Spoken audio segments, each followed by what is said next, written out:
Hello, everybody. I'm Brian. We're here for a very special edition of AAMI News In Conversation.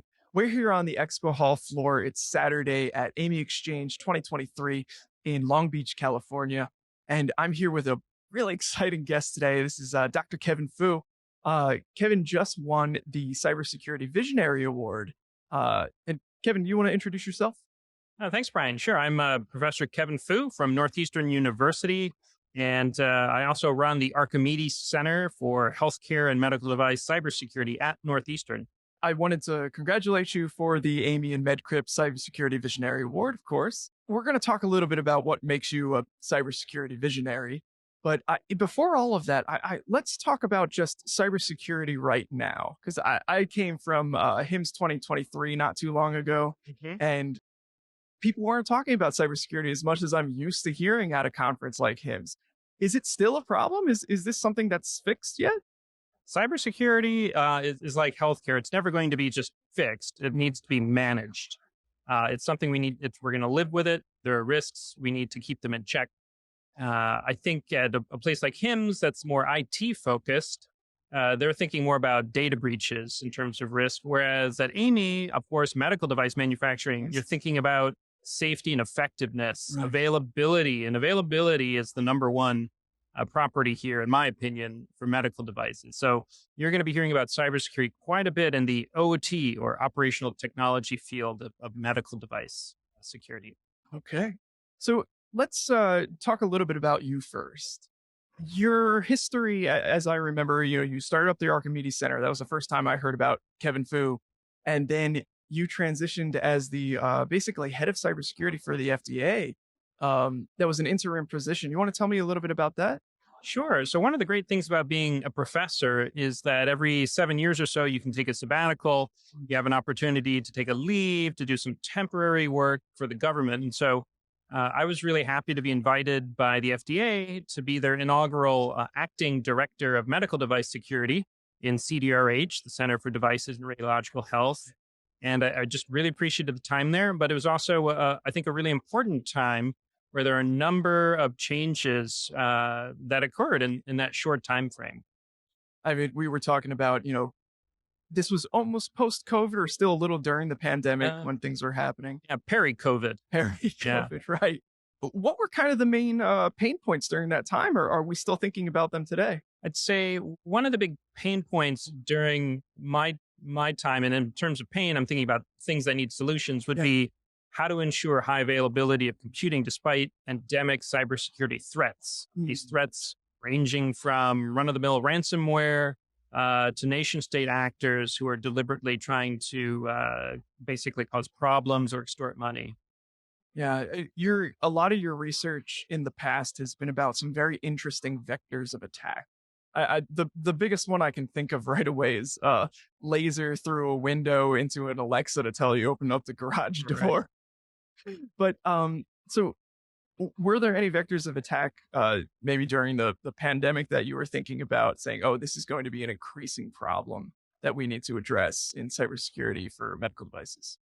So for me, it wasn't that there was an increasing number of different ways to cause problems, but it was more that as devices become more and more connected and connectable, which is different from connected.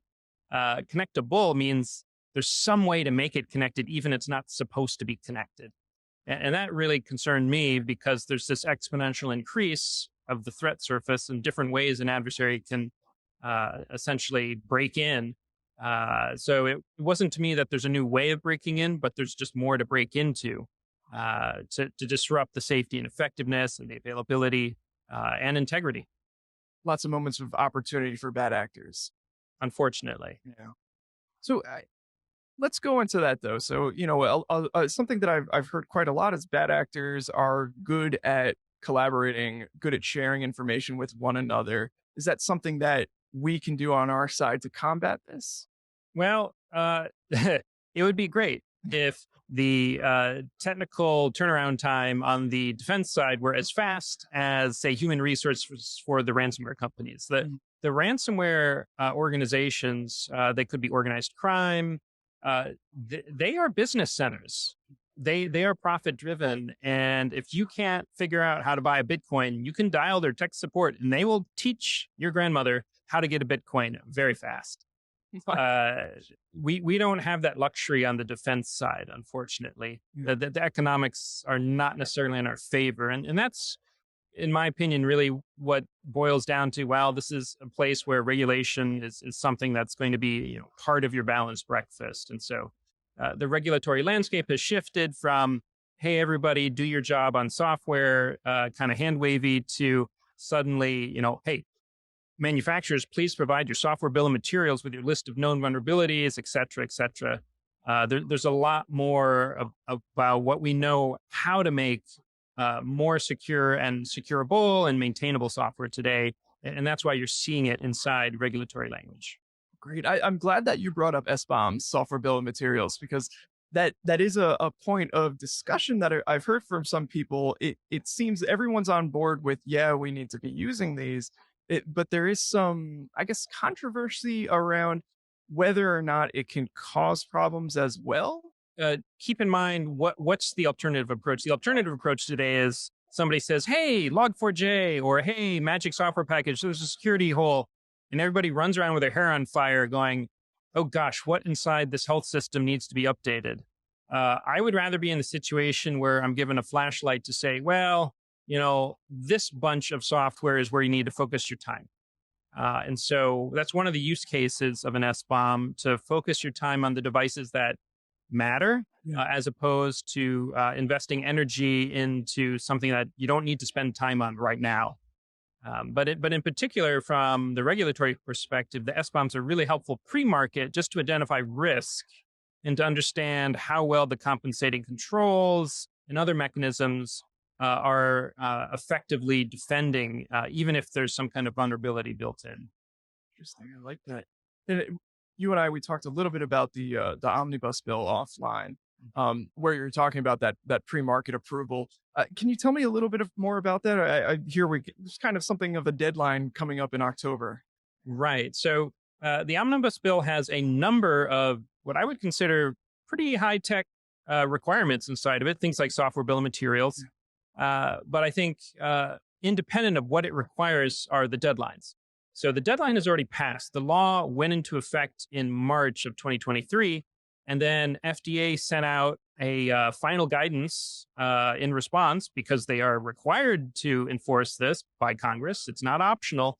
And the take-home message is, it is no longer optional to have cybersecurity built in for pre-market review. It is required. What FDA has done, however, is they haven't given there's no get out of jail free card. There's no grace period. But what they have done is, between now and October, they're basically saying, hey, manufacturers, if you submit a document that doesn't have the right cybersecurity documentation, FDA is going to work with you to make it correct.